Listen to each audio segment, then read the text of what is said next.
Hello friends, Rehman গার্ডেন্সে আপনাদের প্রত্যেককে স্বাগতম। আশা করছি আপনারা প্রত্যেকে সুস্থ আছেন এবং ভালো আছেন।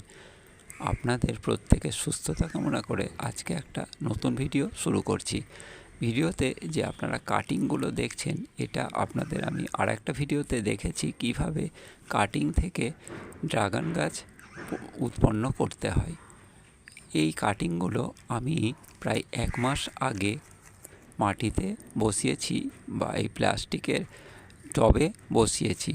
এই ড্রাগনগুলো বিশেষ বৃষ্টির জন্য বা প্রচুর পরিমাণে বৃষ্টির জন্য এখনও এর কাটিং থেকে কোনো রকম শাখা ছাড়েনি, কিন্তু কিভাবে শাখা ছাড়ার জন্য উদ্গ্রীব হয়ে আছে সেটা আপনারা দেখতে পাচ্ছেন যে প্রত্যেকটা কাঁটা, যে কটা ড্রাগন গাছের কাঁটা আছে, প্রত্যেকটা লাল হয়ে খুব বড় আকার ধারণ করেছে। এই লাল অংশগুলো থেকেই ড্রাগনের শাখা ছাড়া শুরু হবে, আর এটা থেকেই এই ড্রাগন গাছটি পরিপক্ক ড্রাগন গাছে পরিণত হবে। এটাই নিয়ম।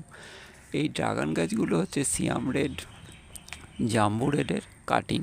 আর এই কাটিংগুলো আমি আপনাদের বলেছিলাম, আমি স্বেচ্ছায় কাটিংগুলো বসাইনি, ট্রেনে করে আনতে গিয়ে মূল গাছটা থেকে এই ডালগুলো ভেঙে যায়। সেই ডালগুলোকে আমি জাম্বু রেড আর সিয়াম রেড এই দুটোকে আমি 4টে অংশে ভাগ করে এক একটা কাটিংকে 4 জায়গায় বসিয়েছি।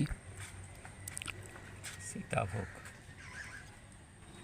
এই কাটিংগুলো থেকে নতুন চারা গাছ কীভাবে উৎপন্ন করব সেটা আমি দেখানোর জন্যই আপনাদের সঙ্গে এই ভিডিওটা শেয়ার করছি। প্রতিটা কাটিংয়ের গায়ে দেখুন কাঁটার সঙ্গে সঙ্গে লাল হয়ে বেশ কাঁটাগুলো ছড়িয়ে ছিটিয়ে গিয়েছে।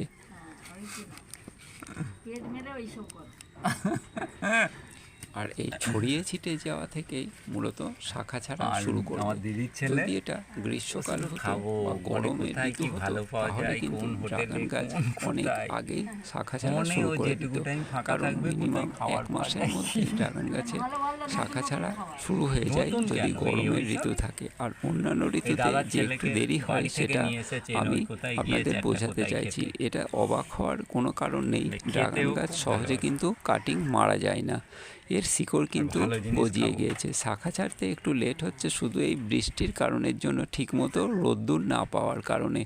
রোদ্দুর যদি ড্রাগন গাছ পায় তাহলে কিন্তু খুব তাড়াতাড়ি কাটিং থেকে শাখা ছাড়া শুরু করে। মাংস কোথায় আর আমার কাকার জামাই আছে ওরকম, একদম কোথায় শুধু খাবো। কতটা উন্নত নয়, কারণ হচ্ছে এগুলো বাবা জানো তো ওখানে এই জিনিসটা খুব ভালো পাওয়া যায়।